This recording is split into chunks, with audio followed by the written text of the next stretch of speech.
നമസ്കാരം. ക്യാൻസർ, കഠിന രോഗങ്ങൾ മൂന്നാം ഭാഗത്തിലേക്ക് വരികയാണ് നമ്മൾ. കഴിഞ്ഞ ദിവസം പറഞ്ഞിരുന്നത് നമ്മുടെ പാരമ്പര്യമായ അറിവുകളുടെ ഒരു തുടർച്ച ഏതൊരു ഗവേഷണത്തിലും ഉണ്ട്. അങ്ങനെ ഉണ്ടെങ്കിൽ മാത്രമേ അതിൽ നമുക്ക് വിജയിക്കാൻ കഴിയൂ എന്നെല്ലാമായിരുന്നു.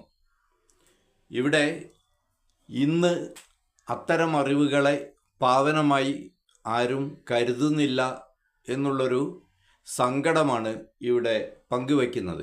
അതുകൊണ്ട് മാനവരാശിക്ക് ഒട്ടേറെ നഷ്ടങ്ങളാണ് ഉണ്ടായിട്ടുള്ളത്.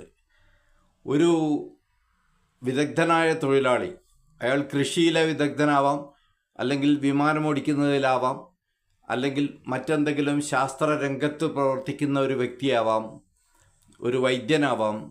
അങ്ങനെ തട്ടാനോ അല്ലെങ്കിൽ കൊല്ലപ്പണിയെടുക്കുന്നവരോ ഇവർക്കൊക്കെ അവരുടെ കുഞ്ഞുങ്ങൾക്ക് ഇവർ നേടിയ അറിവിൻ്റെ ഒരംശം ബീജത്തിലൂടെയും അണ്ഡത്തിലൂടെയുമെല്ലാം പകർന്നു കൊടുക്കുന്നുണ്ട്. അതായത് ഒരു ശിശുവിന് ജന്മം നൽകുമ്പോൾ തൻ്റെ അറിവുകളും ഒപ്പം പോകുന്നുണ്ട് എന്നുള്ള ഒരു ആയുർവേദ വീക്ഷണം ഉണ്ട്. ആ അറിവുകൾ, അതായത് ബുദ്ധിമാന്മാരായ അച്ഛനും അമ്മയ്ക്കും അതേ രീതിയിലുള്ള കുഞ്ഞുങ്ങൾ ജനിക്കാനുള്ള സാധ്യത വളരെ കൂടുതലാണ്. അപ്പോൾ അതിന് ചില ചിട്ടവട്ടങ്ങളും കാര്യങ്ങളുമെല്ലാം നമ്മൾ പാലിക്കേണ്ടതുമുണ്ട്. അത്തരമൊരു അറിവ് കൂടി ആ അണ്ഡത്തിലൂടെയും ബീജത്തിലൂടെയും ശിശുവിന് പകർന്നു കൊടുക്കുവാൻ മാതാപിതാക്കൾ ശ്രദ്ധിക്കേണ്ട ഒട്ടേറെ കാര്യങ്ങൾ ആയുർവേദം നമ്മോട് പറഞ്ഞു തരുന്നുണ്ട്. ഇന്ന് നമ്മളതെല്ലാം മറന്നുപോയിട്ടുണ്ട്, അല്ലെങ്കിൽ അവഗണിക്കുന്നുണ്ട്. അത്രയൊക്കെ ജീവിതത്തിന് പ്രാധാന്യം നൽകുന്നുള്ളൂ എന്നുള്ളതാണ് സത്യം. ഒന്ന്, ജീവിതത്തിൻ്റെ ലക്ഷ്യമെന്ത് എന്ന് നമ്മൾ മറന്നുപോയിരിക്കുന്നു. തിന്നുക, കുടിക്കുക, ഉറങ്ങുക, രമിക്കുക എന്നെല്ലാമുള്ള പാശ്ചാത്യ സിദ്ധാന്തത്തിന് നമ്മളും അടിപ്പെട്ടു പോയതിൻ്റെ ഫലമായിട്ട് ജനിക്കാനിരിക്കുന്ന ശിശു എങ്ങനെ ആയിരിക്കണമെന്ന് വിഭാവനം ചെയ്യുന്ന, അതിനനുസരിച്ച് തൻ്റെ ജീവിതത്തെ ചിട്ടപ്പെടുത്തുന്ന ആ രീതിയെല്ലാം നമ്മൾ മറന്നുപോയിട്ടുണ്ട്, അല്ലെങ്കിൽ മനഃപൂർവ്വം അവഗണിക്കുന്നുണ്ട് എന്നുള്ളതാണ് ഇവിടെ സൂചിപ്പിക്കുന്നത്. അപ്പോൾ പറഞ്ഞു വന്നത്, ഒരു വിദഗ്ധനായ തൊഴിലാളി അയാൾ നേടിയ അറിവ് ഒരു ഉപാസന പോലെയാണ് അയാൾ കൊണ്ടു നടക്കുന്നത്. അതായത് പണമുണ്ടാക്കാൻ വേണ്ടിയല്ല താൻ ജോലി ചെയ്യുന്നത്, ഇതെൻ്റെ ജന്മദൗത്യമാണ് അല്ലെങ്കിൽ ജന്മനിയോഗമാണ് എന്നുള്ള രീതിയിൽ ആ അറിവിനെ എപ്പോഴും താലോലിച്ചുകൊണ്ട് അയാൾ ജീവിക്കുകയും ജോലി ചെയ്യുകയും ഉറങ്ങുകയും ഒക്കെ ചെയ്യുകയാണ്. അതിൻ്റെ ഭാഗമായിട്ടാണ് നമ്മൾ തൊഴിലുപകരണങ്ങളെ ആരാധിക്കുന്ന ഒരു രീതി വരെ ഉണ്ടായിട്ടുള്ളത്. തൊഴിലുപകരണങ്ങൾ പൂജയ്ക്ക് വയ്ക്കുകയും അതിനെ ദൈവികമായി കാണുകയും എല്ലാം ചെയ്യുന്ന ആചാരങ്ങൾ നമുക്കുണ്ടായത് ഈ ഒരു തൊഴിലിനോടുള്ള ഉപാസനയുടെ ഭാഗമായിട്ടാണ് എന്ന് സൂചിപ്പിക്കുകയാണ്. അതായത് ആ വ്യക്തിത്വം എന്ന് പറയുന്നത് ആ തൊഴിലും കൂടി ചേർന്നതാണ് എന്നതാണ് അതിൻ്റെ ഒരു പ്രത്യേകത. ഒരു തരം ഉപാസന, ഒരു തരം ആരാധന ആ തൊഴിലിനോട് അവനുണ്ട്. അതിനെ പരിപാവനമായി കരുതുന്നു. അങ്ങനെ പരിപാവനമായി കരുതുന്ന, ഉപാസിക്കുന്ന തൊഴിലിൻ്റെ ആ എല്ലാ സാരാംശവും തൻ്റെ കുഞ്ഞിലൂടെയും ലോകത്ത് നിലനിർത്താൻ അയാൾ ആഗ്രഹിക്കും. ഇന്ന് ഒരധ്യാപകനോ അല്ലെങ്കിൽ ഒരു സർക്കാർ ഉദ്യോഗസ്ഥനോ ആഗ്രഹിക്കുന്നത് തൻ്റെ കുട്ടിയെ ഒരു ഡോക്ടറാക്കുക എന്നുള്ളതാണ്.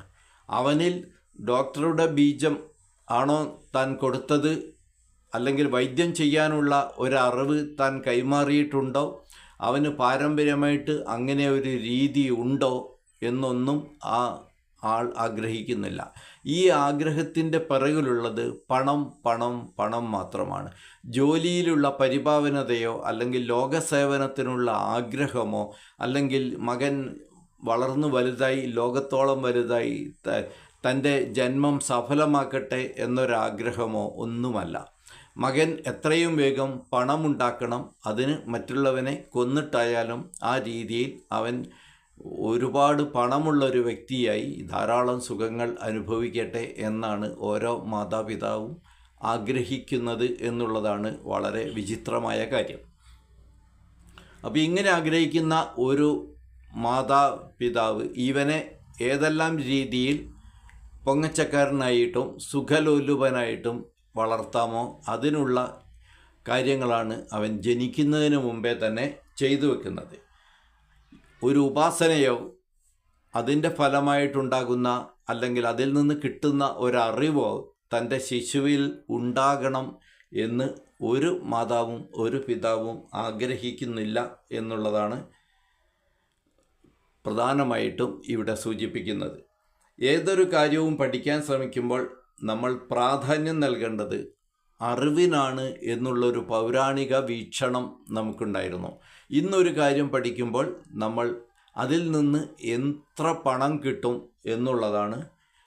സ്കൂളിൽ പഠിക്കുന്ന കുട്ടിയോട് ചോദിച്ചാൽ അവൻ പറയുക, പഠിക്കുന്നത് എന്തിന് എന്ന് ചോദിച്ചാൽ ജോലി നേടാൻ. അധ്യാപകർ പറഞ്ഞു കൊടുക്കുന്നതും അതാണ്, നന്നായി പഠിച്ചാൽ നല്ല ജോലി കിട്ടും. രക്ഷിതാവ് പറഞ്ഞു കൊടുക്കുന്നതും അതേ കാര്യമാണ്. സമൂഹത്തിലാകെയും മാതൃകയായി ഉയർത്തിക്കാണിക്കുന്നതും ധാരാളം മാർക്ക് കിട്ടി നല്ല രീതിയിൽ പഠിച്ചവർക്ക് ഉന്നത നിലയിൽ ജീവിക്കുന്ന ആളുകൾ അവരുടെ കാറ്, അവരുടെ വിമാനം, അവരുടെ ജീവിത ശൈലി, അയാൾ വിവാഹം ചെയ്ത സ്ത്രീയുടെ വീട്ടിലുള്ള പേരും പെരുമയും പണവും ഇതൊക്കെ കാണിച്ചാണ് കുട്ടികളെ നമ്മൾ പഠിക്കാൻ പോലും പ്രേരിപ്പിക്കുന്നത്. അതായത് അറിവിനുള്ള ആഗ്രഹമല്ല ഇന്ന് പഠനത്തിൻ്റെ അടിസ്ഥാനം എന്നുള്ളതാണ് ഏറ്റവും പ്രധാനമായ. എല്ലാവർക്കും വേണ്ടത് തൊഴിലറിവ് മാത്രമാണ്. ഒരു തൊഴിൽ ചെയ്യാനുള്ള അറിവ്, അവൻ മനുഷ്യനാവാനുള്ള അറിവോ അവൻ സാമൂഹ്യ ജീവിയാവാനുള്ള അറിവോ ഒരു രാജ്യസ്നേഹിയാവാനുള്ള അറിവോ ഒന്നും തൻ്റെ കുഞ്ഞിനുണ്ടാകണമെന്ന് ഒരു രക്ഷിതാവും ആഗ്രഹിക്കുന്നില്ല എന്നുള്ളതാണ്. അഥവാ അങ്ങനെ ഒരുവൻ ആഗ്രഹിക്കുന്നുണ്ടെങ്കിൽ അവൻ സമൂഹത്തിലെ ഏറ്റവും വലിയ വിഡ്ഢിയായി വിശേഷിപ്പിക്കപ്പെടും എന്നുള്ള ഒരു പ്രത്യേകതയും ഇന്നുണ്ട്. അതേപോലെ ശിശു ജനിച്ചു കഴിഞ്ഞാൽ ഇന്ന് ഹൈപ്പർ ആക്ടിവിറ്റി ശിശുക്കളിൽ സാധാരണമാണ്. പഴയ അമ്മമാർക്ക് ഏത് ഭക്ഷണം കൊടുത്താൽ ഇവൻ്റെ ഈ ശീലം പെട്ടെന്ന് മാറും എന്നുള്ള ഒരു അറിവുണ്ടായിരുന്നു. ഏത് പോഷകത്തിൻ്റെ കൂടുതലാണ് അല്ലെങ്കിൽ ഏത് പോഷകത്തിൻ്റെ കുറവാണ് അവൻ്റെ മനസ്സിനെ ഈ വിധത്തിൽ മാറ്റിയിട്ടത് എന്നതും പൗരാണികമായ ഒരറിവുണ്ടായിരുന്നു. അപ്പം അത്തരം അറിവുകൾക്കൊന്നും ഇന്ന് പ്രാധാന്യമില്ല. എല്ലാവർക്കും, ശിശുവിനും ഗർഭിണിക്കും വൃദ്ധനും എല്ലാം ഒരേ ഭക്ഷണം കൊടുക്കുന്ന ഒരു ഭക്ഷണശീലം കൂടി നമ്മുടെ ഗ്രഹങ്ങളിലെല്ലാം ഉണ്ട്. പഴയ അമ്മമാർ ഓരോ വ്യക്തിക്കും അനുസരിച്ച് ഓരോ തരം ആഹാരം ഉണ്ടാക്കി അതിൽ പ്രാധാന്യം കൊടുത്തുകൊണ്ട് അവരെ, കുഞ്ഞുങ്ങളാണെങ്കിൽ അവരെയും അത് നിർബന്ധപൂർവം കഴിപ്പിക്കുന്ന ഒരു രീതി ഉണ്ടായിരുന്നു നമ്മുടെ നാട്ടിൽ എന്നുള്ളതാണ്. ഏത് ഭക്ഷണം കൊടുക്കുമ്പോഴാണോ അവൻ സൗമ്യനായിരിക്കുന്നത്, ഏത് ഭക്ഷണം കൊടുക്കുമ്പോഴാണോ അവൻ്റെ ബുദ്ധി ഉണരുന്നത്, ഏത് ഭക്ഷണം കൊടുക്കുമ്പോഴാണോ അവൻ കളിക്കളത്തിൽ ഏറ്റവും ആക്റ്റീവായിരിക്കുന്നത്, വിജയിയാകുന്നത് എന്നെല്ലാം അറിയുന്ന അമ്മമാരുടെ ഒരു തലമുറ നമുക്കുണ്ടായിരുന്നു എന്നുള്ളതാണ് ഇവിടെ പറഞ്ഞു വരുന്നത്. അങ്ങനെ അമ്മമാരുടെ ഭക്ഷണം എൻ്റെ അമ്മ ഉണ്ടാക്കിയ അത്ര പോരാ ഭാര്യ ഉണ്ടാക്കുന്നത് എന്ന് പല പുരുഷന്മാരും പറയാറുണ്ട്. ആ അമ്മയോടുള്ള ആ അഭിനിവേശം അല്ലെങ്കിൽ ആ അമ്മയോടുള്ള വിധേയത്വം, ആ അമ്മയോടുള്ള ആരാധന, അമ്മയുമായുള്ള ഒരു ജീവൈക്യം, ഇത് ഇന്നത്തെ തലമുറയ്ക്ക് തീരെയില്ല എന്നുള്ളത് പ്രത്യേകം ചിന്തിക്കേണ്ട ഒരു വിഷയമാണ്. അതിൻ്റെ പ്രധാന കാരണവും അമ്മമാരും പുറത്തുള്ള ഭക്ഷണങ്ങൾ ഇഷ്ടപ്പെട്ടു തുടങ്ങി. ഇന്ന് അടുക്കള പൂട്ടിയിട്ട് ഇന്ന് എനിക്കൊന്ന് വിശ്രമിക്കണം, നമുക്ക് ഇന്ന് ആഹാരം പുറത്തുനിന്ന് കഴിക്കാം എന്ന് പറഞ്ഞ് ഭർത്താവിനെയും കുഞ്ഞുങ്ങളെയും കൂട്ടിക്കൊണ്ടുപോവുക, അല്ലെങ്കിൽ ഭാര്യയെയും കുട്ടികളെയും കൂട്ടിക്കൊണ്ടുപോവുക. ഈ രീതിയിലേക്ക് നമ്മുടെ ഭക്ഷണ സംസ്കാരം മാറിയിട്ടുണ്ട്. എന്നാൽ അമ്മയോട് ഇത്തരമൊരു ആരാധന അല്ലെങ്കിൽ സ്നേഹം, വൈകാരിക ഐക്യം വെച്ചു പുലർത്തുന്ന ഒരു കുഞ്ഞും ലോകത്തെവിടെ പോയാലും ഒരു ഹോട്ടലിലെ ഭക്ഷണം ഇഷ്ടപ്പെട്ട് കൊള്ളണമെന്നില്ല. കാരണം അവൻ അപ്പോഴും അമ്മ നൽകിയ ആ ബാല്യകാല രുചി നാവിലുണ്ടായിരിക്കും എന്നുള്ളതാണ് അതിൻ്റെ പ്രധാന കാരണം. ഇങ്ങനെ പാരമ്പര്യത്തിൻ്റെ ഒരംശം നമ്മുടെ ഭക്ഷണത്തിലും, പാരമ്പര്യത്തിൻ്റെ ഒരംശം നമ്മുടെ പഠനത്തിലും, പാരമ്പര്യത്തിൻ്റെ ഒരംശം നമ്മുടെ ജോലിയിലും തൊഴിൽ രംഗത്തും ഉണ്ടെങ്കിൽ ആ വ്യക്തി അവൻ ഏർപ്പെട്ടിട്ടുള്ള തൊഴിലിൽ അഗ്രഗണ്യനായിരിക്കും. അവൻ്റെ കോശങ്ങൾ അതിൽ തൃപ്തരായിരിക്കും, സന്തോഷവാന്മാരായിരിക്കും. അത്തരം സന്തോഷം അനുഭവിക്കുന്ന ഒരു കോശങ്ങളിൽ ക്യാൻസർ പോലുള്ള അസുഖങ്ങൾ തിരിഞ്ഞു നോക്കില്ല, അടുത്തുപോലും വരില്ല എന്നുള്ളതാണ് പറഞ്ഞു വരുന്നതിൻ്റെ ആകെ പൊരുൾ. നമ്മൾ വിദ്യാഭ്യാസവും ആഹാരവും തൊഴിൽ രംഗവും പാരമ്പര്യത്തിനനുസരിച്ച് മാറ്റിപ്പണിയാൻ ഇനിയെങ്കിലും തയ്യാറായില്ലെങ്കിൽ ക്യാൻസർ പോലുള്ള മാരക രോഗങ്ങൾ സമൂഹത്തിൽ ഇനിയും പിടിമുറുക്കും. കാരണം കോശങ്ങൾ ഇഷ്ടപ്പെട്ടതും ശീലിച്ചു വന്നതും തലമുറകളിലൂടെ അവന് പകർന്നു കിട്ടിയിട്ടുള്ള അറിവിൻ്റെ ഭാഗവുമായ ആ തൊഴിലും ആ ആഹാരവും ആ ജീവിതശൈലിയും തന്നെയാണ് അവർ ഇപ്പോഴും ആഗ്രഹിക്കുന്നത്.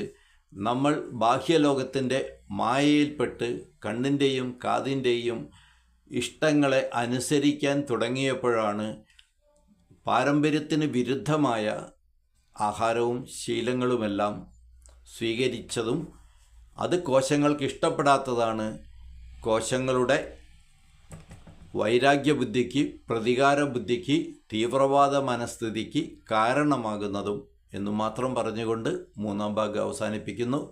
വീണ്ടും കാണാം. നമസ്തേ.